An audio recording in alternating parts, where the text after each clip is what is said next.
Hi, this is Peter Godinez. We're here in Oxnard with KNUITV.net with Good Morning Oxnard. And we have another VIP, which I call a celebrity, and this is a cool name. Kristen, Decas. That's a strong name, and she is an empowered, strong woman, and she's got quite the story. And as I said that during our calisthenics, I know you have a lot of family members, friends, who are, I'm sure, major time proud of the accomplishments you've done in your life and even up to this point.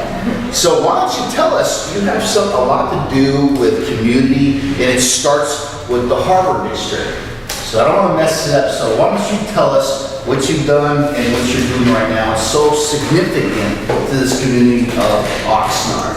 Well, good morning and pleasure to be here. Thank you very much for that nice introduction. I am currently the CEO and Port Director for the Port of Wenini in Oxnard and the Oxnard Harbor District. And that often confuses folks a little bit. To clarify, we are actually the Port of Wenini in the Oxnard Harbor District.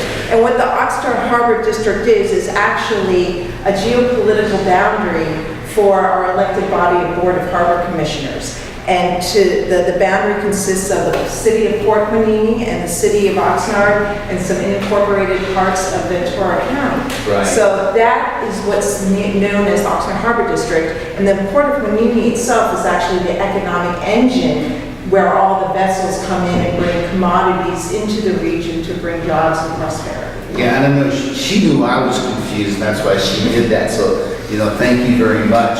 So you actually went from kind of a community, now it's actually more of a global responsibility. Why don't you tell us a little more about that? Well, I think you're referencing the fact that I was just named chairman for the American Association of Port Authorities, which is an organization that represents the America's ports, if you will, the Canadian ports, the U.S. ports, and the Latin American ports, as a system of ports and increasing our global competitiveness. But there's also a true focus in this organization on advocating for the U.S. ports, and particularly on initiatives that are happening in Washington. There's a lot going on with our transportation bills and bringing monies back to the transportation system. And what's relevant to that for the community of Oxnard is that it really puts a spotlight on our port to gain the ability to bring some of those funds home to support our important freight networks here in terms of the port and our other transportation infrastructure in Ventura County. Very nicely stated. Now, I thought you explained it so well in terms of how the port connects to Oxnard and how Oxnard benefits and actually contributes to all that's going on in the world. So why don't you just review some of the effects locally and globally that what you do actually affect? Happy to do that. The Port of Wenini is a niche port that brings in specific commodities, including automobiles, fresh fruit.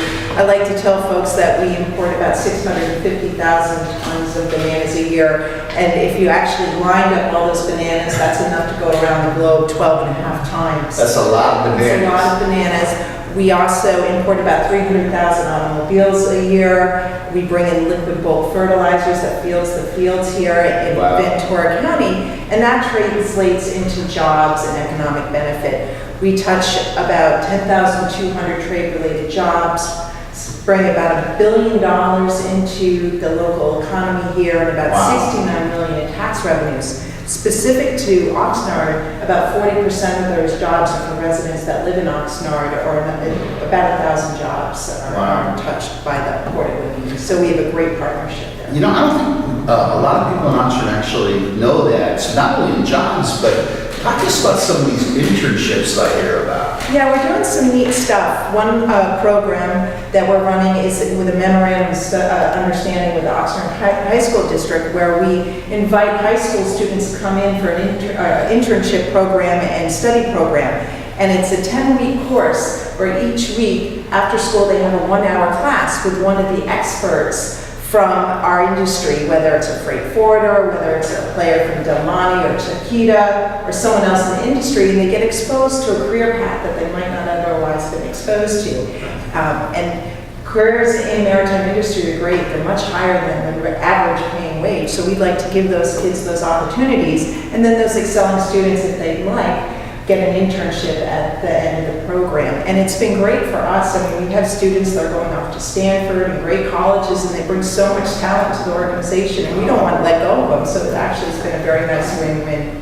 Yeah, that's really interesting. Now, there was one adjective in terms of internship that you said. These are paid internships. Yes, we want to give kids the opportunity to make a dime too for the good work that they bring to the board. So remember, it's paid internships, which is versus unpaid. And for those interested, the contact is Will Berg at our port.